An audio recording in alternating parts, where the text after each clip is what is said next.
এতিয়া মানে শংকৰদেৱ কলনী শিৱ মন্দিৰ ওচৰত 3টা ঘৰ প্ৰায় গৰি সম্পূৰ্ণৰূপে ভস্মীভূত হৈছে। তাত ধান খেৰো আছিলে, ধান খেৰ লাগিলে 3টাকৈ চিলিণ্ডাৰো বাছ হৈছে আৰু এঘৰ মানুহৰ গৃহস্থক লগ পোৱা হৈছে, বাকী একো পোৱা নাই।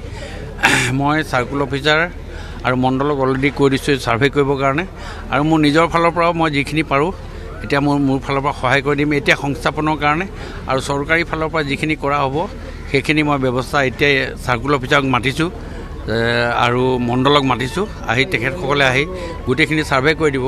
এই কথাটো হ'ল যে মানুহৰ কেনেকৈ জ্বলিলে এতিয়া গোটেই কথাটো অলপ পাছত আহিলেহে গোটেই কথাটো ওলাব, কিন্তু যি কি নহওক জ্বলাৰ পাছত তেখেতসকলক সংস্থাপনৰ কাৰণে যিখিনি ব্যৱস্থা কৰিব লাগে, এতিয়া মোৰ নিজৰ ববীয়াকৈ মই কিছু ধন তেখেতসকলক দিম এই অলপ সময় পাছতে, আৰু ব্লেংকেট ইত্যাদি যিখিনি লাগে কাপোৰ ইত্যাদি মই ত্ৰিপাল এতিয়া পঠিয়াই দিয়াৰ ব্যৱস্থা কৰিম।